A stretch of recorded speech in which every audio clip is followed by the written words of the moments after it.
By this point, you should know the Pythagorean theorem and be familiar with how it describes the relationship of the three sides of a right triangle. But you should also have seen that we use the Pythagorean theorem in lots of situations where it doesn't immediately appear there is a right triangle. But dig a little deeper, we can relate our problem to a right triangle somehow. Today, we're going to look at a very particular problem that turns out to also involve a right triangle. Finding the distance between 2 points. Now in math, before we can find the distance between 2 points, we need to know where those 2 points are. And the way we describe where they are using coordinates. So, let's do a review of what the coordinate plane is. So, the coordinate plane represents the values of two variables with a point. Its horizontal position is the value of x, and its vertical position is the value of y. So horizontal meaning left and right, with positive being to the right, and vertical being up and down, with positive being up. Now, an ordered pair is an important related concept. Is something that we write like this. So, parenthesis x, comma, y, parenthesis, where x and y are typically replaced with numbers. So it too represents the values of the variables x and y in that order, hence the name, ordered pair. But it also represents the coordinates of a point on the coordinate plane. Now, some important features of the coordinate plane. First, we have the x-axis is the horizontal line where y equals 0. So that's the line here, and let's label that as x-axis. Often we draw an arrow to indicate the positive direction for x.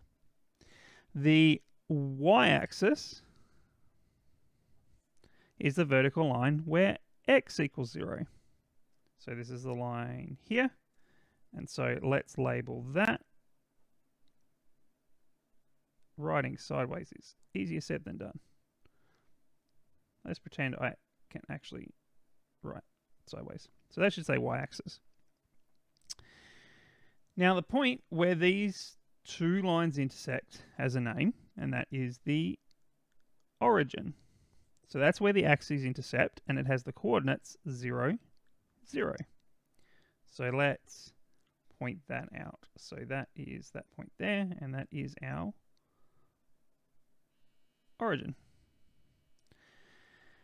And finally, when we have our coordinate plane with our two axes, our entire plane is split into these 4 sections. These are called quadrants. So, in fact, we specifically number them as quadrant 1, quadrant 2, and we use Roman numerals, typically. Quadrant 3, and quadrant 4. Trying to remember which quadrant is which. The quadrant where both x and y are positive is the first quadrant. And then they go counterclockwise from there with our numbering. Okay, let's practice working with some coordinates. So, write down the coordinates of A, B, and C. So we can see that A is located here, and along the x-axis, this lines up with 4. So that's our x-coordinate. A is 4, and then the y-coordinate, we see that A lines up with 3 on the y-axis. Then B has the coordinates, so let's find B. On the let's get the order right. On the x-axis, this lines up with -3. And on the y-axis, this lines up with -4. Finally, C on the x-axis lines up with -5. And it lines up with 3 on the y-axis. Now keep in mind, another way we can describe this is to get from the origin to C is we go to the left 5 units, and then we go up 3 units. Now the next question asks, what variable values does D represent? Now keep in mind, this is really asking the same type of question as the last one, but it's asking for the answer to be given in a slightly different way. So we can see that here D corresponds to 4 on the x-axis and -2 on the y-axis. So that means that for D, x is equal to 4 and y is equal to -2. So this is another entirely valid way of stating where D is located. We don't normally write it that way though, because it's a lot longer than just using our ordered pair. Next question asks, plot and label the points -4, 1, 4, -3, and -3, -5. So we have -4, hang on, gotta get the order right. -4 on the x-axis, and then 1 on the y-axis. So the question does tell us the label, so let's make sure we do that. -4, 1. Next one we've got is 4, -3. So we can see that that's directly below our D here. So 4, -3. And then the last point was -3, -5. So that will be that point there. Finally, it says to plot and label the point representing x equals 2 and y equals 6. So this is really just the point with coordinates 2, 6. So again, it's really asking the same question as above, just wording it a little differently because it really does have the same meaning. Now, let's start talking about distances. So for the next example, it says we want to find the distances between the points A, B, C, and D. So we see these points here.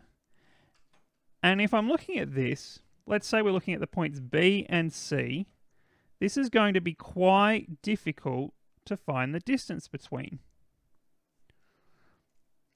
Because there isn't a straight line along our grid lines connecting B and C. It goes at a bit of an angle. If we're going up, there are 4 units to get here and then 3 units to get here.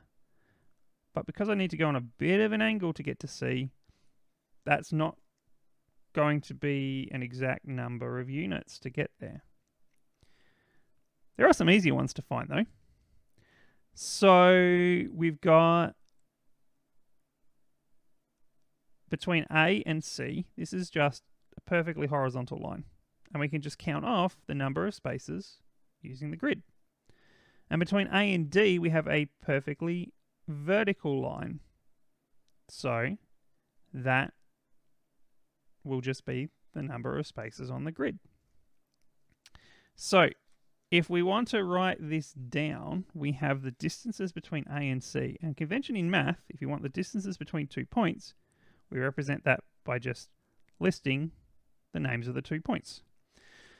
So check on your grid above, but you should find that the distance between A and C is 9 units. And the distance between A and D is 5 units. Now, why are these distances simpler to find than the others? Well, these pairs of points lie on the same horizontal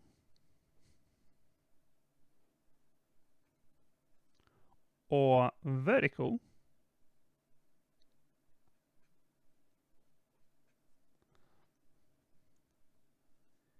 grid line. So we can just count their distances using the grid. So what are we going to do for our other distances where our points are not on the same horizontal or vertical? Well, you can probably guess from what this unit is, but we're going to use the Pythagorean theorem. Now remember, to use the Pythagorean theorem, there needs to be a right triangle hiding in the problem somehow. So that's what we're going to find. The distance between 2 points is the same as the length of a line segment between them. What I mean by that is if I have my 2 points and I connect them with a line, then the distance between the 2 points is the same as the length of that line. I'm going to label that line with D for distance because that's what we're trying to find. Now, we can form a right triangle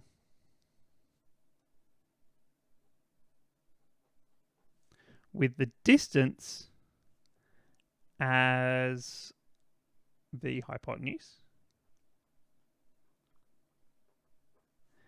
and horizontal and vertical line segments as legs. So those will be a vertical line going this way. I'm trying to do a dashed line, but I'm not being terribly successful. So there's a vertical line. And there's a horizontal line. And what we've done is form a right triangle. Now the reason why this is going to be useful, this is a horizontal and this is a vertical, which means on the coordinate plane, it's really easy to work out how long they are. So, one way to think of this is that the lengths of these legs represent the changes in x and y between the 2 points. In fact, you'll notice that I haven't just labeled the coordinates of the points as x, y, but x1, y1, and x2, y2. These smaller numbers that we write below a variable like this are called subscripts. And they're used to tell other copies of the same variable apart. So this is the x and y of this point, so they're subscripted with 1, and this is the x and y of this other point, so they're subscripted with 2. So we can tell which point we're talking about by the subscript we're using. Now, in math, we have an abbreviation for changes in a variable. It is the Greek letter delta, which actually just looks like a triangle. But it can be used to mean the change in a variable. So, delta x means change in x. And delta y means change in y. Now, how do we actually find changes between two different numbers? Well, what we actually do is subtract. So change in x is going to be x2, the second x coordinate, take away the first x coordinate. And delta y, change in y, is going to be the second y coordinate, take the first y coordinate. And so if I continue to label my diagram up here, delta x is this distance here, that's the change in x, and this is delta y, that's the change in y. So we do all that and we get to our important rule. So this is the Pythagorean theorem, but applied specifically to the distance between points, which we're going to label with D. So D is our hypotenuse. So that is like C squared. Well, D is like C in the typical Pythagorean theorem. So we have a C squared by itself, but it becomes D squared for distance squared. And then our two legs are delta x and delta y. They're our A and B. So A squared will now be delta x squared. And B squared will be delta y squared. And there we have it. We have a formula we can use to find the distance between 2 points. Let's see how we actually do this.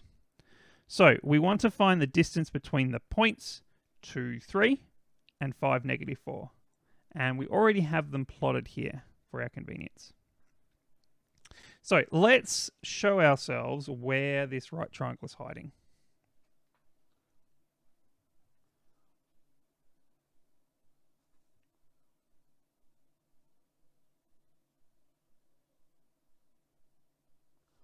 So we have our hypotenuse, which is our distance D. And then we have our horizontal change here, which is 1, 2, 3 units. So delta x is 3. And then we have our vertical change, which is 1, 2, 3, 4, 5, 6, 7. So that is, now note that was 7 units down. So I'm going to write that as negative 7. It's not actually going to matter when we solve the problem in a bit, whether it's positive or negative, but for something that we're going to do with these changes x and y, it will matter in the future. So let's get in a good habit of having our direction correct. So x, y, I'm going to represent my points with a table. So when x is 2, y is 3, and when x is 5, y is negative 4. Actually, all I'm doing here is finding out the same information, just what you might do if you didn't have a graph to help you out. How much has x changed? Going from 2 to 5. Well, that has increased by 3. So I'm going to write plus 3. So that's my change in x. And then what's the change in y? To go from 3 to negative 4, I have to subtract 7. So that's my change in y. So we can use the formula. D squared is delta x squared plus delta y squared. Delta x is 3, so that's 3 squared. Delta y is negative 7. This is why I said the direction doesn't matter for this, because when we square a negative number, we get a positive number anyway. So this is 9 plus 49, which is 58. Now remember, this is d squared, not d. We're trying to find our distance d. So d is the square root of 58, which once we put that in a calculator and round off to a couple of decimal places, is 7.62. Now, even though I'm finding a length here, I don't have any units because my coordinate plane doesn't have any units. So we can just say that's 7.62 units, or just say the length is 7.62. Okay, next example. So we're going to find the distance between these 2 points, 1, negative 4, and 7, negative 2. So, like we did last time, we can turn our diagram into a right triangle. So firstly, our hypotenuse is the straight line connecting the 2 points, which I'm struggling a bit with lining my ruler up. Okay, that doesn't look great, but we'll live with it.